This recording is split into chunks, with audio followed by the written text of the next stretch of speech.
Chapter 11, The Nine Situations.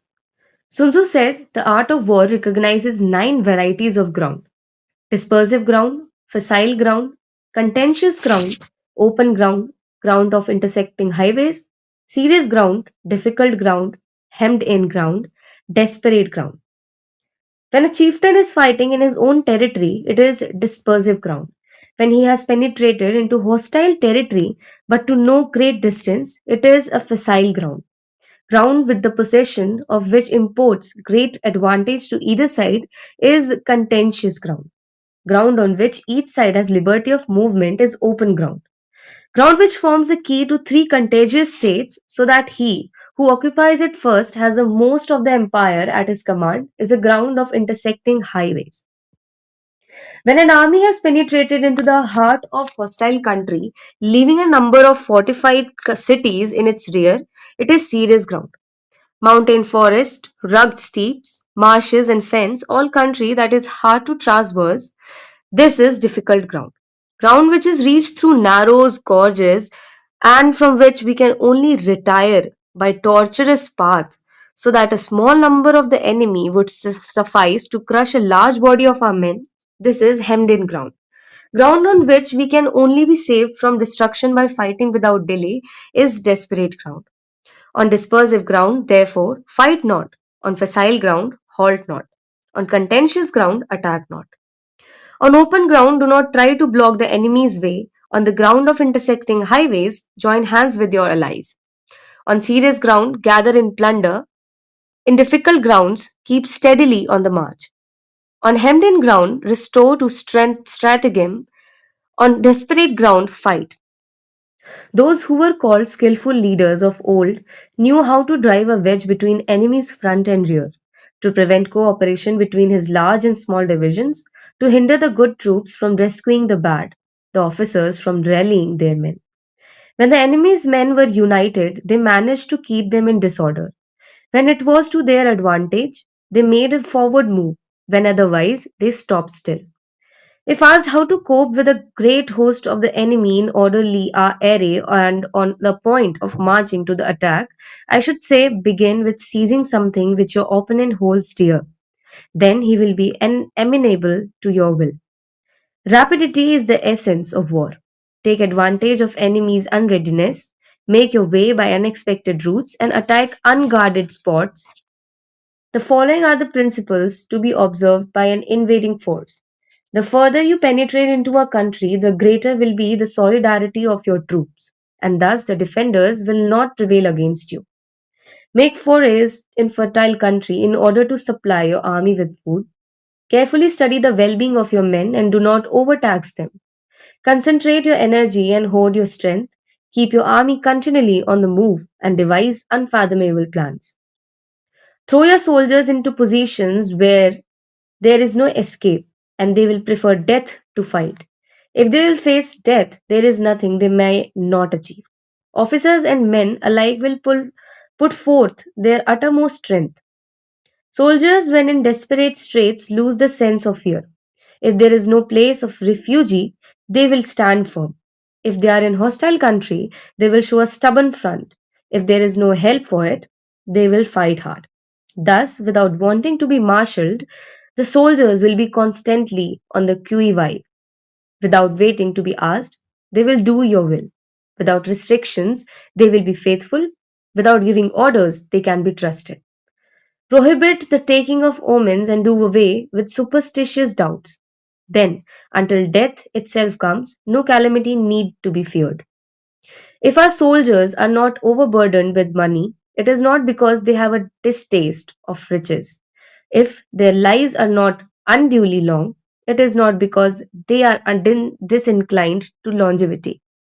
On the day they are ordered out to battle, your soldiers may weep, those sitting up beweeding their garments, and those lying down letting the tears run down their cheeks. But let them once be brought to bay, and they will display the courage of a Tzu or a Kui. The skillful tactician may be linked to the Shanjai. Now, the Shanjan is a snake that is found in Chang Mountains. Strike at its head, and you will be attacked by its tail. Strike at its tail, and you will be attacked by its head. Strike at its middle, and you will be attacked by head and tail both.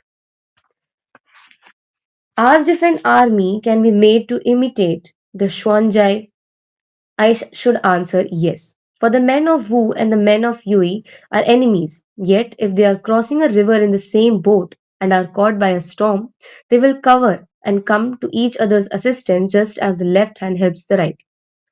Hence, it is not enough to put one's trust in the tethering of horses and burying the chariot's wheel in the ground.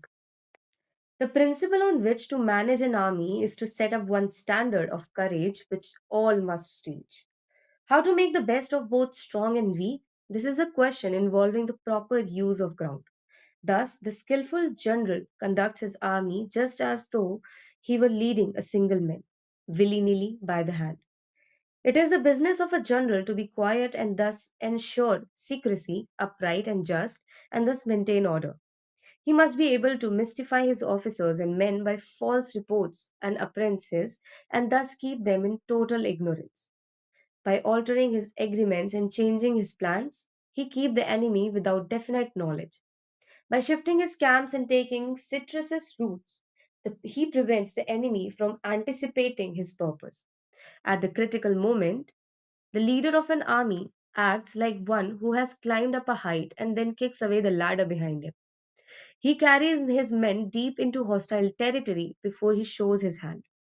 He burns his boats and breaks his cooking pots like a shepherd driving a flock of sheep. He drives his men this way and that, and nothing knows whither he is going. To muster his host and bring it to danger, this may be termed the business of the general.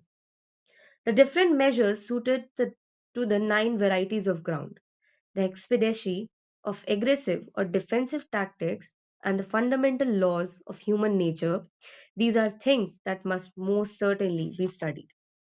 When invading hostile territory, the general principle is the penetrating deeply brings cohesion. Penetrating but a short way means dispersion.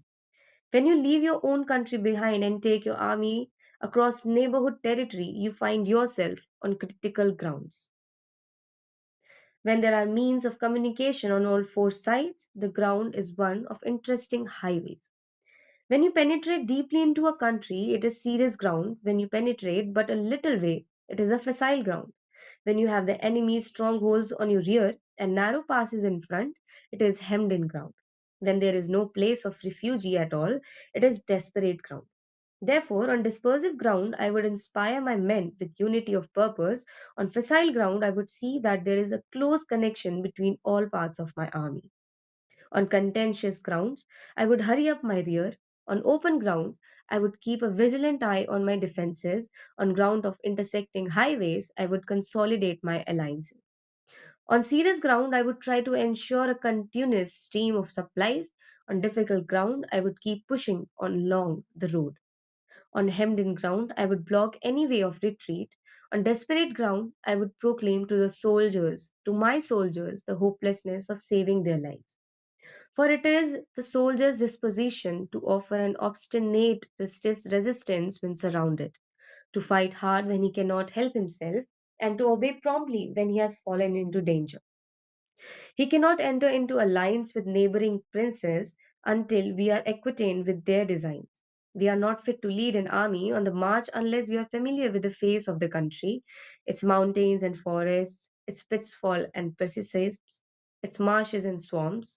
We shall be unable to turn natural advantages to account unless we make use of local guides. To be ignored by to be ignored of any one of the following four or five principle does not benefit a warlike prince. When a warlike prince attacks a powerful state, his generalship shows itself up, preventing the concentration of the enemy's forces. He overreaches his opponents, and their allies are prevented from joining against him. Hence, he does not strive to ally himself with all and sundry, nor does he foster the power of other states. He carries out its own secret designs, keeping his antagonist in awe.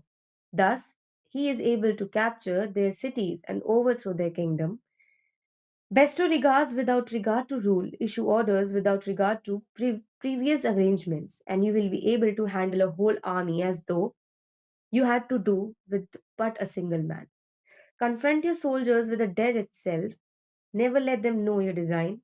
When the outlook is bright, bring it before their eyes, but tell them nothing when the situation is gloomy.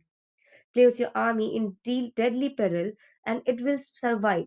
Plunge it into desperate straits, and it will come off in safety. For it is precisely when a force has fallen into harm's way that is capable of striking a blow for victory. Success in warfare is gained by carefully accommodating ourselves to the enemy's purpose.